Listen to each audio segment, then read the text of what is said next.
Welcome to One Word a Day. I'm Sophia, pilot into the universe of Chinese. Let's continue exploring some classical China era's concept. And I can almost remove the supposedly because we're talking about the five virtues according to Confucius. And Confucius is the beginner sage that's kind of lead up to the classical China era, which is many dynasties governed by different last names, and they are the emperors, and they installed Confucius to be the mind, I guess, to create this common shared mentality, and these five virtues were the, I guess, the distillation of the core values. Um, so it's almost like how to live your life according to Confucius. What kind of person you want to be. So we have talked about 公, 温良恭俭让. Okay, there's five virtues. 温, warm, your personality, how you treat people. Warm, and 良 is kind-hearted. It's like you have good intentions, kindness toward people.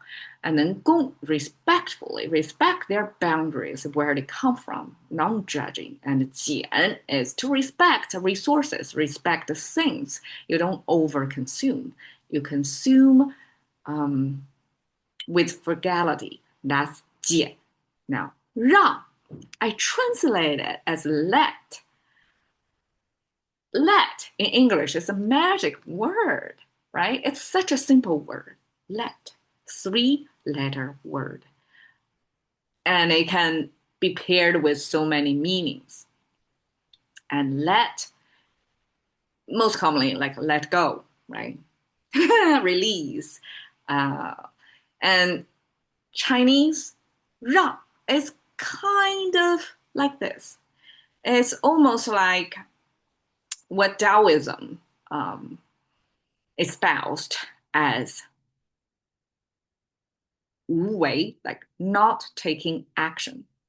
If something kind of stressful or challenging happens, is beyond your control, let it be.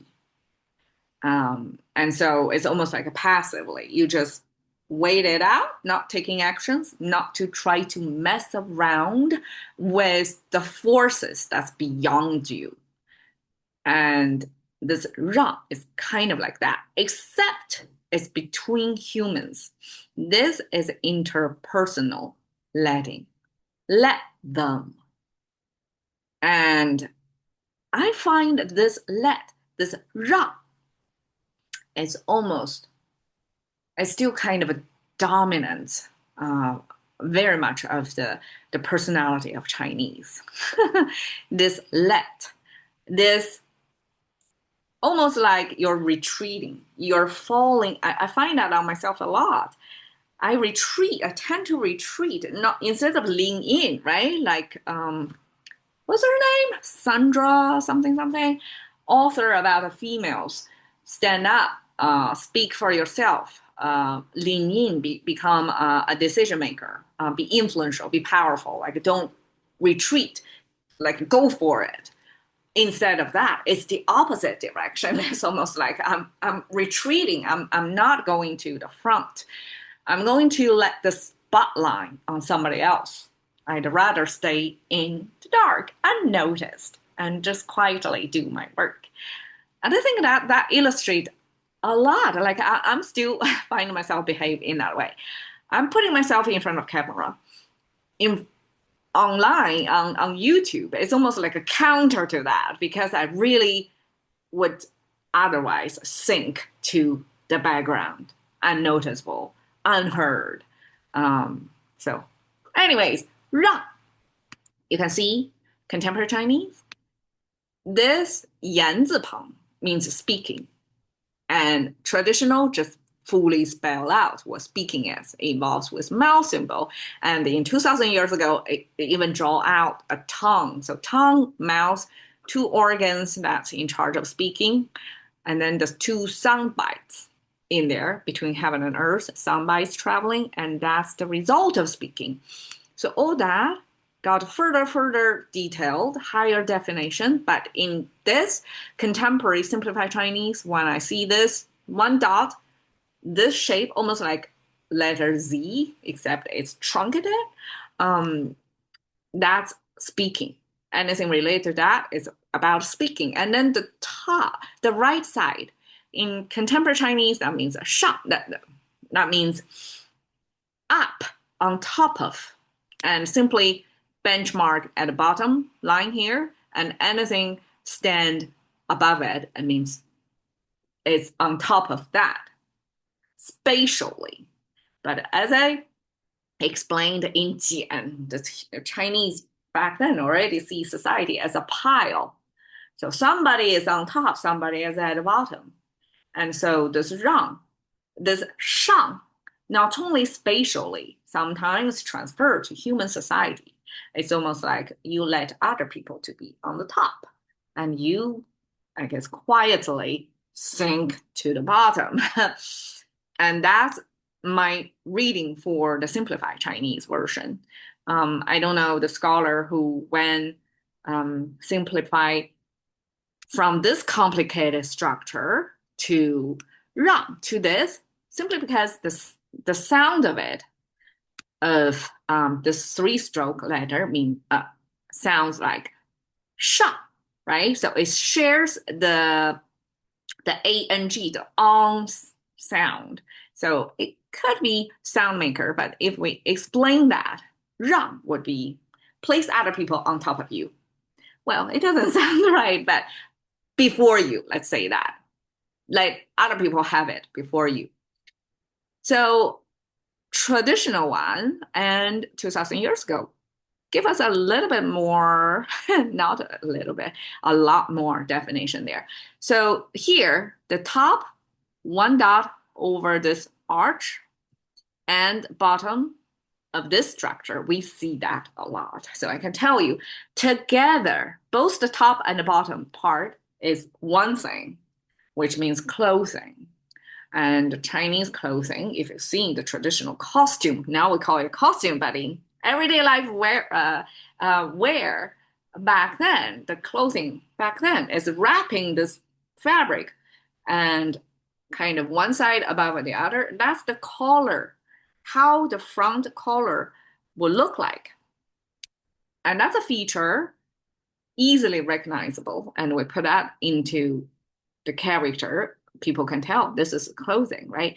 And here, two versions of reading. One is it could be a hat, right? It looks like a cone-shaped hat. Or some scholar explain this, one little dot is the dart on the back neckline. So the clothing, both this top part and the bottom part simply is the front part of your clothing and the back neckline. So it's the whole neckline. Clothing is such a complicated big piece over us, and Chinese tend to use the partial to represent the whole. So we use the neckline, which is pretty much recognizable to symbolize the whole thing. So that's clothing. And in between clothing, there are a lot of elements in there. So we have two mouth symbol, and then we have two crosses, two axes stack up together. So when Chinese stack up two axes, that means almost like a debate, almost like you're trying to figure something out and there are multiple elements cross each other and you're trying to reason or predict what's going to happen. In this case, because we have two mouth symbol, these two cross signs would almost mean they're debating about something. What are they debating for? Okay, apparently it's this thing. So I have no clue what that is, just upfront. But my best guess is these two horizontal lines with one vertical line. That's gong. That's recognizable. That's ancient fly square, which is a tool used by craftsmanship back then to make the perfect rectangle corners. And we can imagine like a house building back then have to build the wall perfectly perpendicular to the ground, right? So for it to stand up the longest. Otherwise, it's easier to topple. So this is a craftsmanship tool. And then this almost like a question mark thing that kind of half wrap around it. I could interpret it as almost like a whip. So it's some another type of tool. It may not necessarily be, could be a measuring tape or something. So this portion here, almost like tool sets or resources or tech stack in today's lingo, something useful as resources to facilitate, to make something better for your clan, for your society. And then two-person arguing about that tool resources. So it's almost like, okay, in between their clothing. So they all dress up for this debate about how to use their resources. And this is almost the opposite meaning of let. So instead of let the others to have it first, this picture is showing us the two sides are trying to compete for that tool, for that useful thing. And that's the opposite. And I'm thinking probably because by default, humans would compete for the resources. And that may not be for the collective goods, the best optimal resource allocation. So Confucius is kind of teaching people instead of compete to be a grabber of to be a taker, you want to be a giver. So the reverse the action there. So instead of try to use more resources in this 减 concept, in this 让, instead of to compete for that resource, you let others use it first. So this opposite or counterintuitive behavior then will be easier to create harmony, and maybe if you do it right, to earn you extra respect, or at least a rapport with people because you're supportive. You let other people have it first.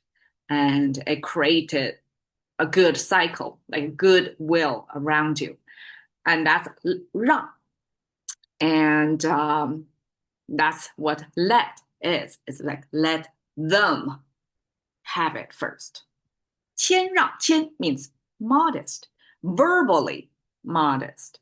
And 让 would be, I guess, it used to be this complicated thing, that 让 would be behaviorally or resource-wise, let others have it first. So modest verbally is almost like verbally you place other people above you. So in English, we have this self-deprecation. Is among a group interaction, you try to be modest. You try to stay humble verbally. And the 让 would be you, by action, really let other people go first. And 谦 and 让, verbal behavior together means humility. Like you let others above you before you go first, and you let them go first. And then that's the humbleness, that's the humility you have. Excuse me. 礼让, 礼 is etiquette, equivalent to that. And etiquette, 让, pair together, simply means, I guess, in social interaction, you courteously or you show courteous to other people. You let them have it. You enjoy it. You treat other extra respectfully, and be extra courteous to them. So that's 礼让.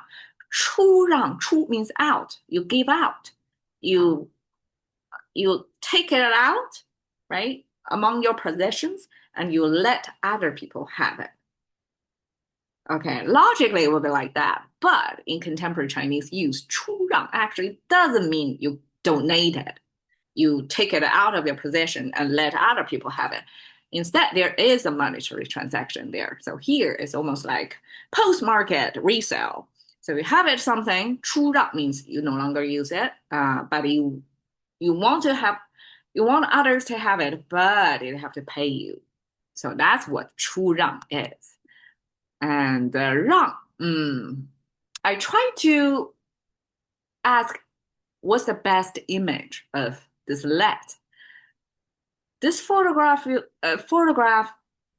kind of give you the sense of because of her arms spread out and it's kind of let go, kind of relaxed, let the waves or the splashes go around her, doesn't care, just let the nature's force uh, do their business, but she in the center of this forces are kind of relaxed and let go. Probably can be, but this round, this let imagery, this is hard to visualize. It is a philosophy. It is a way of living. It's the last word in the five virtues according to Confucius, and it is probably almost like something not by our natural self. We would do behave accordingly. So because it's a virtue, because it's counter our natural instinct, therefore we can elevate ourselves to instead of we make accomplishment, achievement, get recognized, we almost like in this case support others to make other people shine and stand out and help support them to be successful. And I guess let in that sense, almost like that's one of the ways to lead. You're the leader because you support others. Others succeed because you're there for them.